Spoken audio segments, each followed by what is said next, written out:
édition. Les titres dans un instant. Le pire évité de justesse, 20 tonnes de vinaigre à base d'acide acétique destiné à la consommation ont été saisis par la gendarmerie de Louga. Le produit très toxique était dissimulé dans un camion. La dame propriétaire de la marchandise a été arrêtée et présentée au procureur.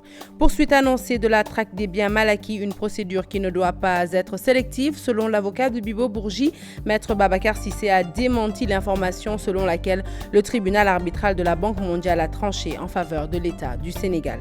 Pèlerinage au sein de l'islam, les voyagistes privés fin prêt pour le convoi des pèlerins. Dans de nombreuses agences, les inscriptions ont déjà été clôturées. Les détails au cours de cette édition. Et puis publication des résultats du BFM Dakar en queue de peloton. Matam bat le record en atteignant le cap des 80%. L'invité du 20h, M. Pape Maël Thiam, administrateur de l'APR. Il est interviewé par Antoine Diouf et vous pourrez suivre cette interview juste après ce journal. Voilà pour les titres. Le développement à présent.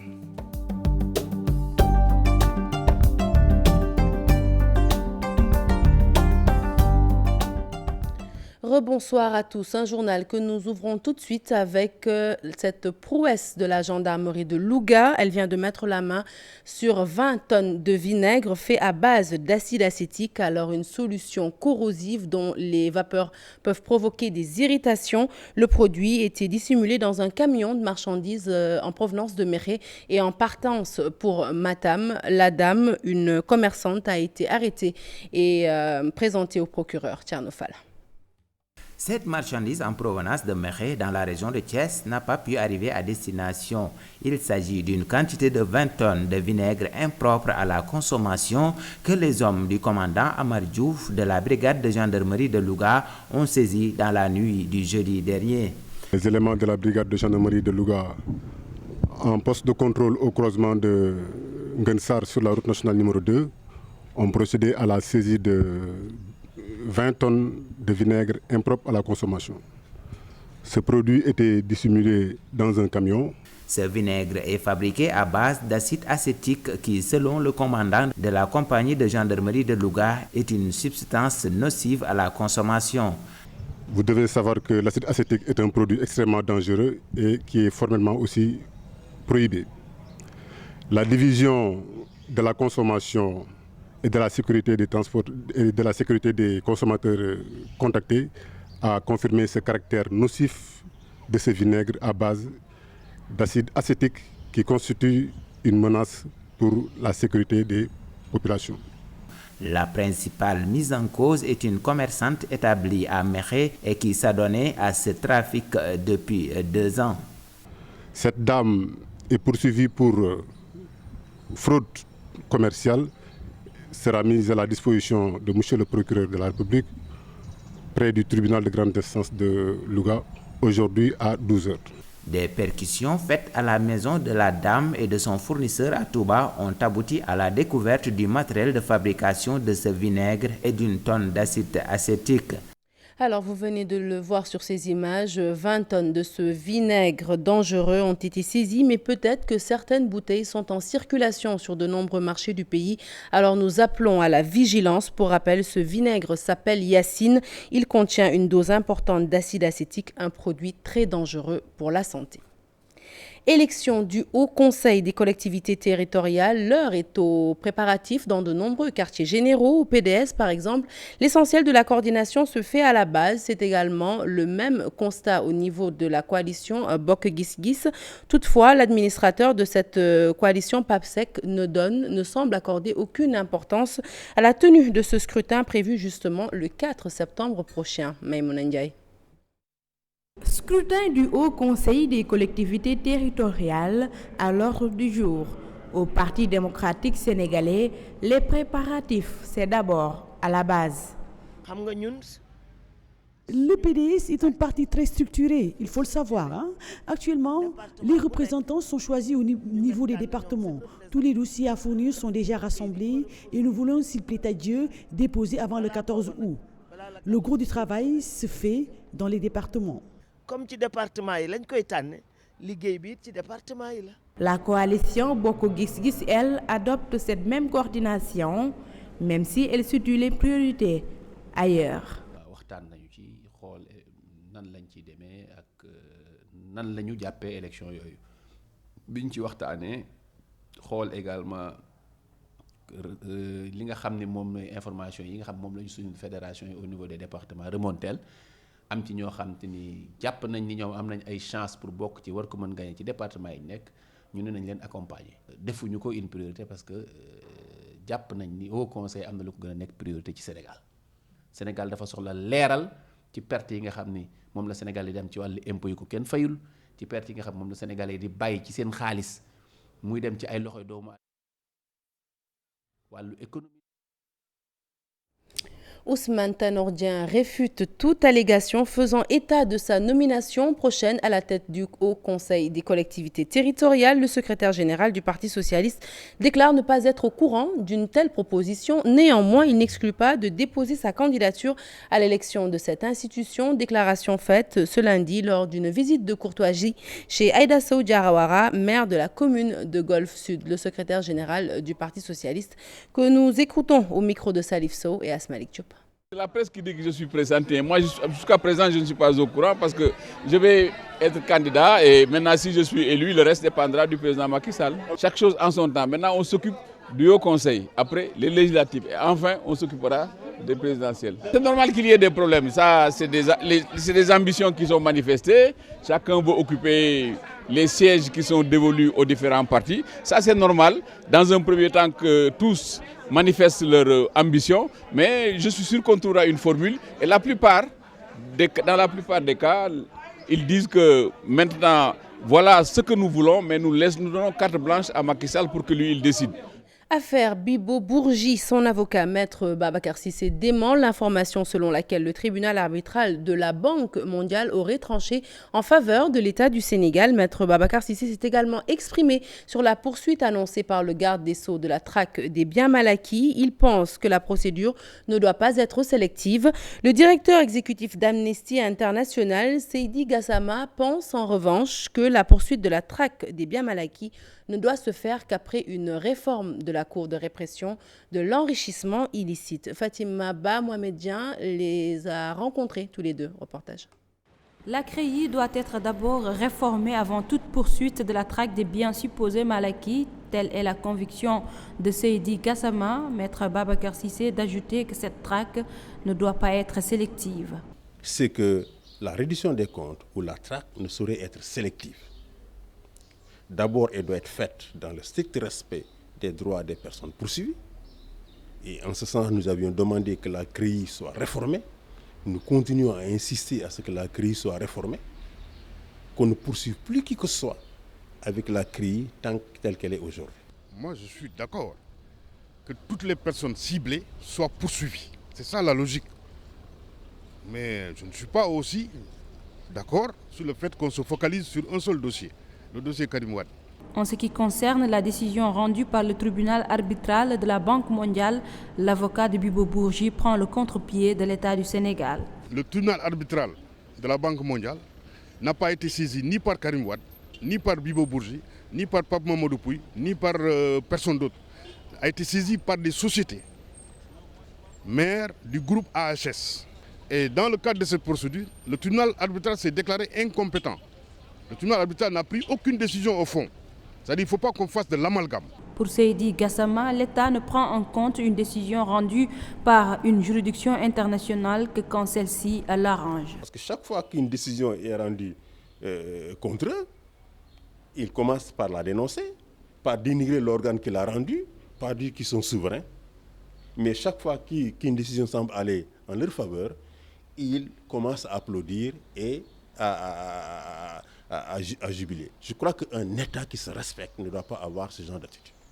Le droit de l'homiste estime que cette traque des biens supposés mal acquis doit concerner toutes les personnes qui ont eu à gérer les deniers publics de 1981, date de la création de la CREI, à nos jours. Il n'y aura aucune dualité à la tête du Parti pour l'indépendance du travail, assurance du tout nouveau secrétaire général, le professeur Sambassi, qui dit accueillir avec beaucoup d'humilité le choix porté sur sa personne pour diriger le PIT. Le professeur Sambassi que nous écoutons avec Ousseynou Thiam et Bira Diagne.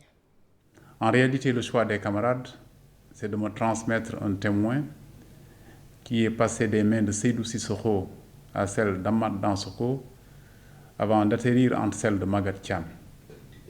Il ne devrait pas y avoir de dualité, il n'y aura pas de dualité. Les tâches, les attributions, les missions sont clairement définies. Et si je prends mon cas, je n'ai jamais postulé en tant que militant du PIT à occuper un quelconque poste autrement que quand les camarades en décident ainsi. Cette fois-ci, ils ont décidé que je devais être le porteur de brassard pour conduire une équipe qui veut gagner en marquant beaucoup de buts, pour qu'ensemble, nous fassions gagner le parti, nous fassions gagner le pays. Et nous parlons à présent de la conférence de presse du leader d'Ande Naoulé, occasion saisie par Abdou Fall pour se prononcer sur certaines actualités ces derniers jours, entre autres sujets. La polémique autour des déclarations de Nafingom Keïta ou encore d'Ousmane Sonko, inspecteur principal des impôts. L'ancien ministre de la Santé pense que les deux mises en cause ont violé une règle fondamentale de l'administration, la règle de subordination qui interdit à tout haut fonctionnaire de dire ou de faire ce qu'il veut. Nous écoutons au micro de nos correspondants, Cheikh Anta Diop et Seyla Dia. L'affaire Keïta, l'affaire Sonko. Là, ça pose un problème de fond. Tous les deux, c'est des hauts fonctionnaires de l'État. La règle dans toute administration au monde, c'est le respect, une règle fondamentale et intangible et non négociable, c'est le respect de la règle de subordination. Un fonctionnaire, quel que soit le rang, à quelque échelon qu'il se situe, est soumis à la règle, au respect de la règle de subordination. Un haut fonctionnaire n'a pas de faire et de dire ce qu'il veut. Mais si on est dans un régime où je dis je suis fonctionnaire, je suis surtout haut fonctionnaire, avec beaucoup d'avantages derrière, cette posture te donne accès à des informations, et je te dis, voilà, j'ai la liberté tous les jours, voilà, de livrer tout ce que...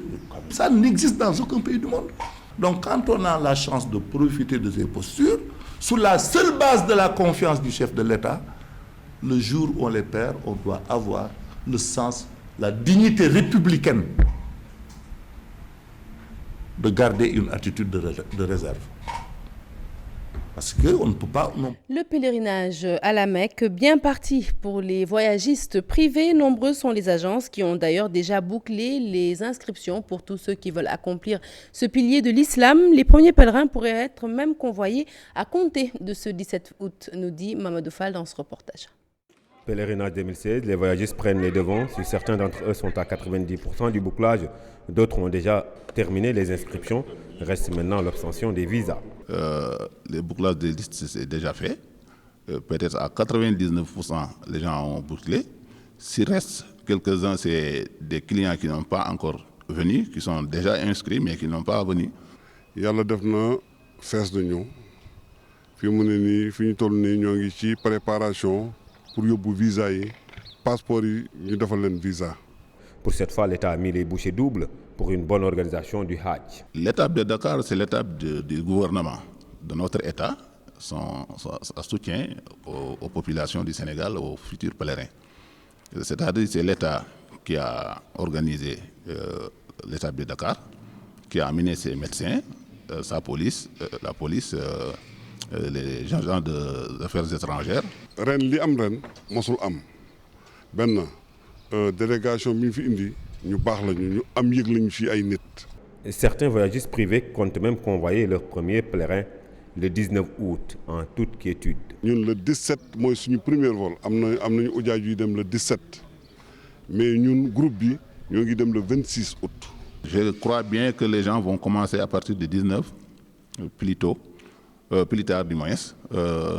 Moi, je vais aller le 23, Inch'Allah.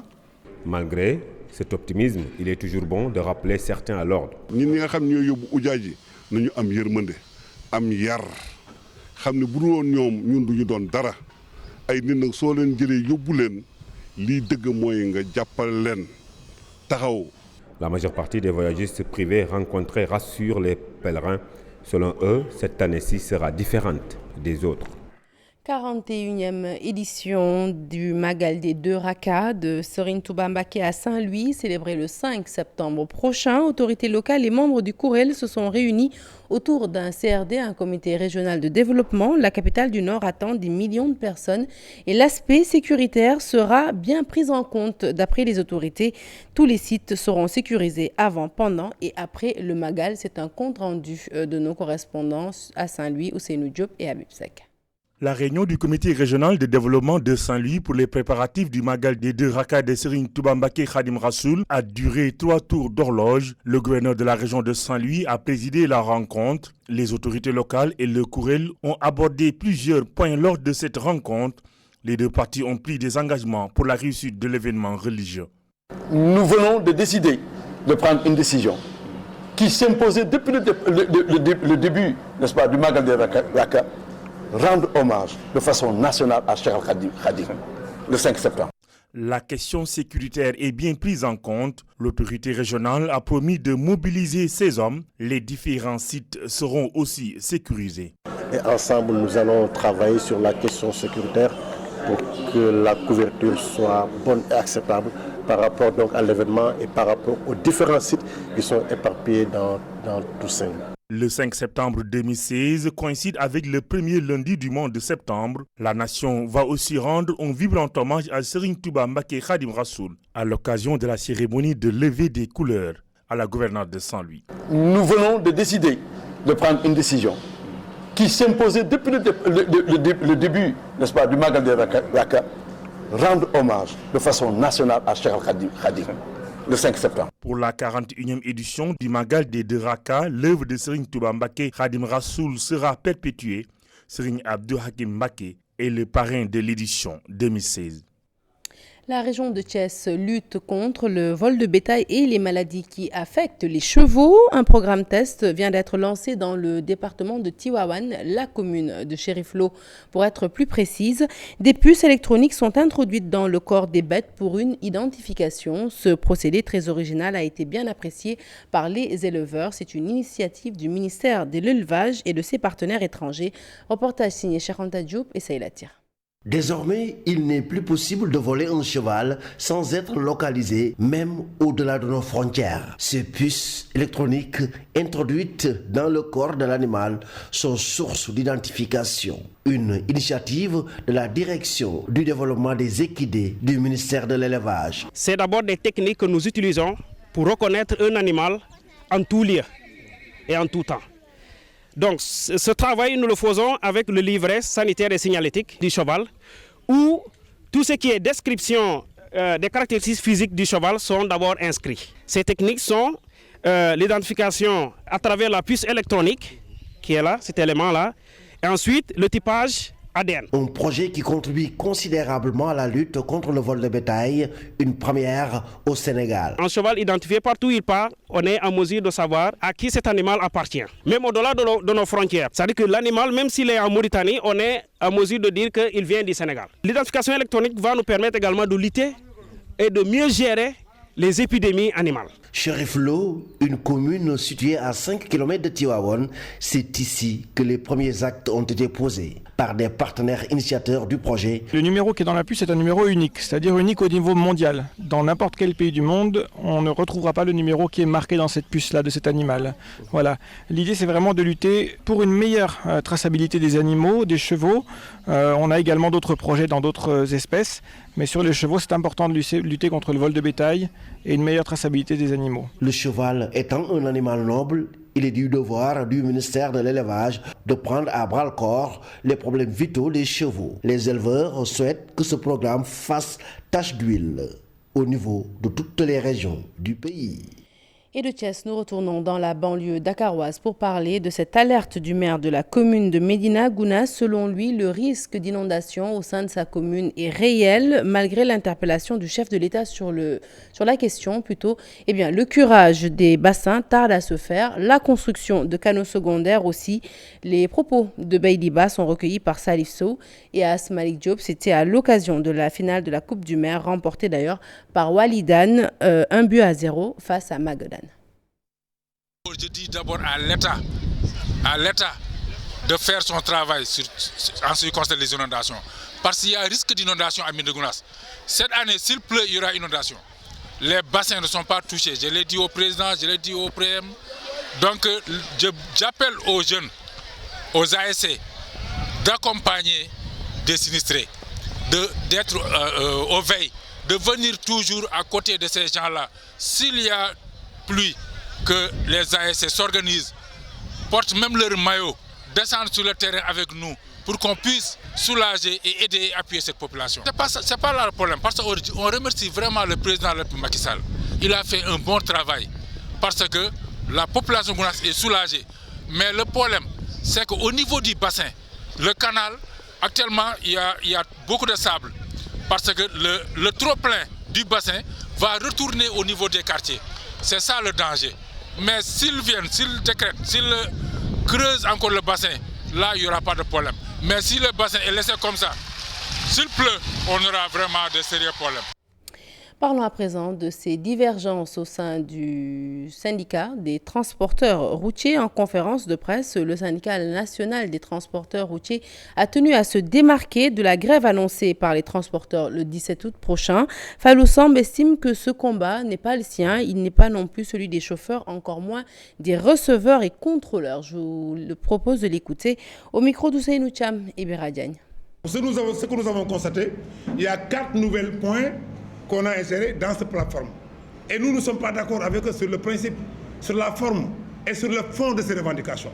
Des bus de transport en commun qui appartiennent à des transporteurs qui ont été saisis par la douane sénégalaise au niveau de Thiès. Je ne dis pas que les transporteurs n'ont pas le droit de revendiquer pour se constituer en syndicat et revendiquer leurs droits eux-mêmes.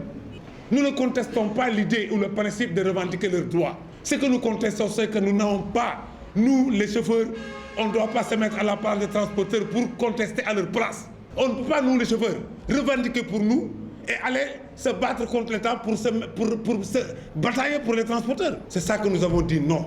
C'est une bataille qui ne nous concerne pas. Laissons ce point avec les transporteurs. Donc laissons les transporteurs s'organiser eux-mêmes et aller défendre leur position eux-mêmes sans nous. Je veux l'annoncer en titre, ça y est, le classement général des résultats du BFM a été publié et constat, Dakar est placé en dernière position avec un pourcentage de 40,62% et c'est Matam qui a battu le record en atteignant le cap des 80%, le point avec Béra Machor. Les résultats du BFM sont tombés au niveau national.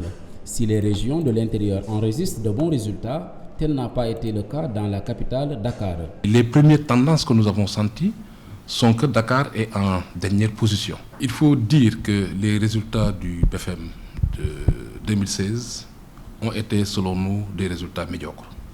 Médiocres dans la mesure où on est toujours à 49%. Mais Dakar, tout le monde connaît sa particularité. Dakar est une région polluée par des débats politiciens. Pourtant, ce classement n'ébranle pas le directeur des examens et concours. Pour lui, ce rang qui défraie la chronique ne relève que d'une différence d'approche. Il faut quand même rétablir la vérité des chiffres. Il faut avoir une approche par académie, une approche académique. À Dakar, il y a l'académie de Dakar, il y a l'académie de Rufisque, il y a l'académie de Pikine-Guédiawaye. On ne peut pas ex abrupto ou à brûle pour point faire une analyse qui serait un peu tirée par les cheveux. Avec un taux de réussite au BFM de 49,62%, Dakar peut mieux faire de l'avis de nos interlocuteurs. Il faut dire qu'il y a plusieurs aspects, plusieurs intrants sur lesquels il faudrait aujourd'hui agir pour faire de bien meilleurs résultats. Même si nous considérons par ailleurs que 2016 a eu des résultats meilleurs que les 2 années passées.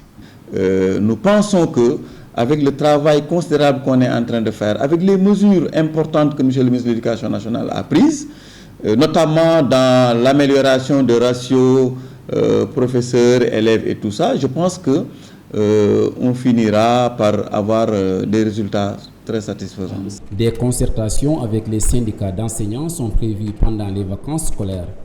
Une façon de remédier définitivement à la situation.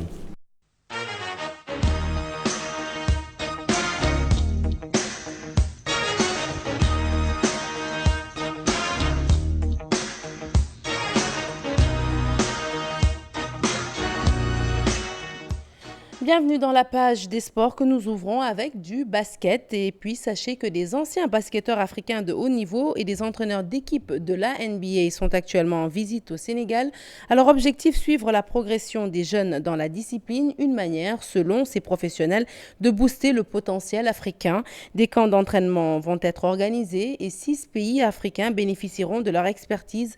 Écoutons à ce propos Masai Ujirou, manager de Dream Big Giants, au micro de Fatou Kinedem. Yesterday we started our customary event. L'objectif, c'est d'enseigner le basket. C'est le basket qu'on apporte dans nos bagages. Et hier, on a eu à inaugurer le camp avec notre partenaire et Fondation Sœur, la Seed Project à Thiès, avec de jeunes enfants âgés de 8 à 12 ans. Nos coachs ont passé une journée avec eux de clinique. Le Sénégal est un pays très avantagé du point de vue basketball, ayant beaucoup de potentiel humain, au-delà même des joueurs, du talent. Là, le président de la NBA Afrique est un Sénégalais, Abdou Fall, c'est un avantage. L'autre chose, c'est d'avoir l'Académie Seed ici.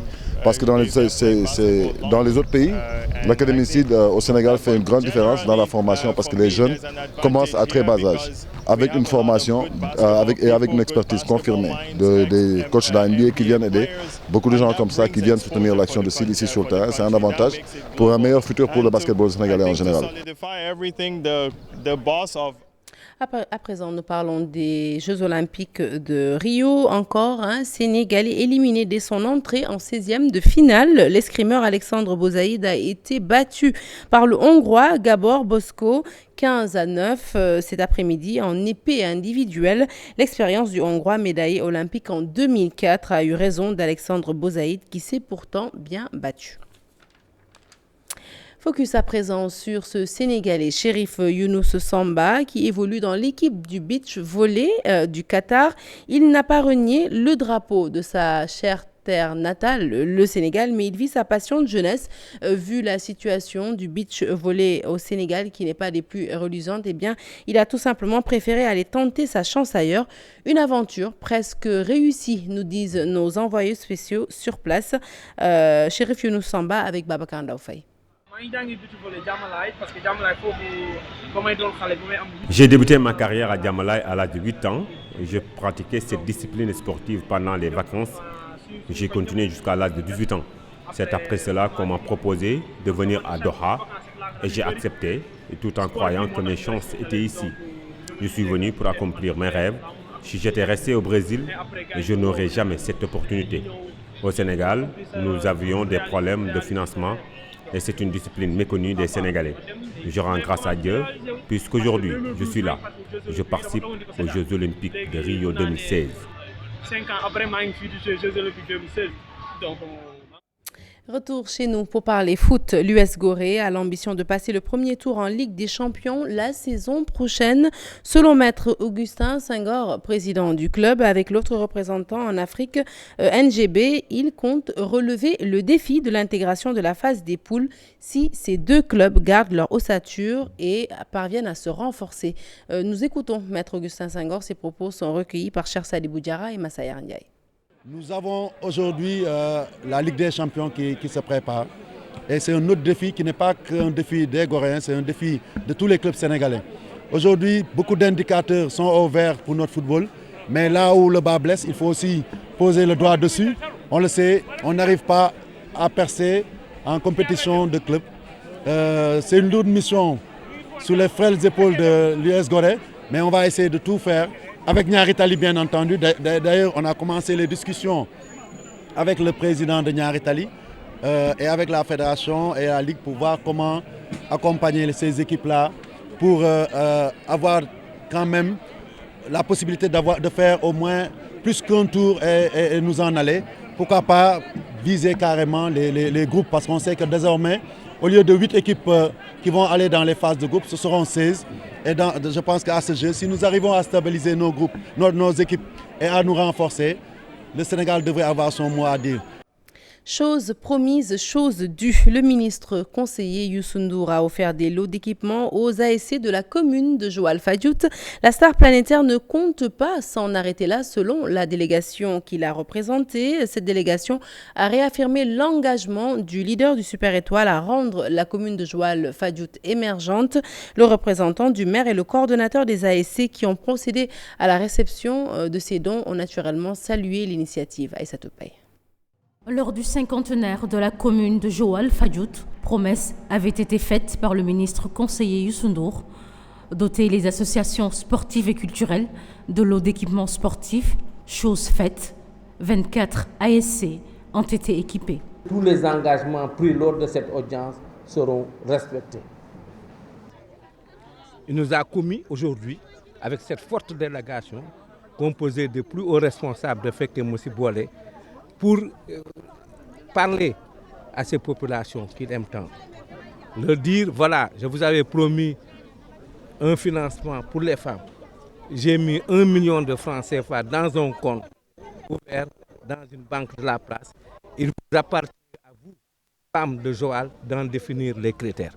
Reconnaissante, le premier adjoint au maire félicite le donateur. Nous disons un grand merci à toute l'équipe. Il faut le dire, ça c'est les retombées du cinquantenaire. On n'avait pas fait le cinquantenaire pour seulement des festivités, mais on l'avait fait pour qu'il y ait un suivi dans le développement local. La marque de considération touche particulièrement le coordonnateur des associations sportives et culturelles de Joal Fadiouth. Il profite aussi de l'occasion pour lancer un appel aux jeunes à prôner la non-violence lors des navetanes. Nous remercions Youssou Ndour. L'émergence vient de commencer à Joal Fadiouth. Youssou vient de débuter avec les jeunes. Les jeunes sont très contents et là, ils seront plus motivés. Et je pense qu'ils vont tout faire pour aller de l'avant. Les navetanes, dorénavant, se feront sans violence. La remise de dons s'est déroulée dans une ambiance festive. Lors de la cérémonie, les mamans Kalbas ont à leur manière remercié le ministre conseiller Youssou Ndour en lui dédiant une chanson.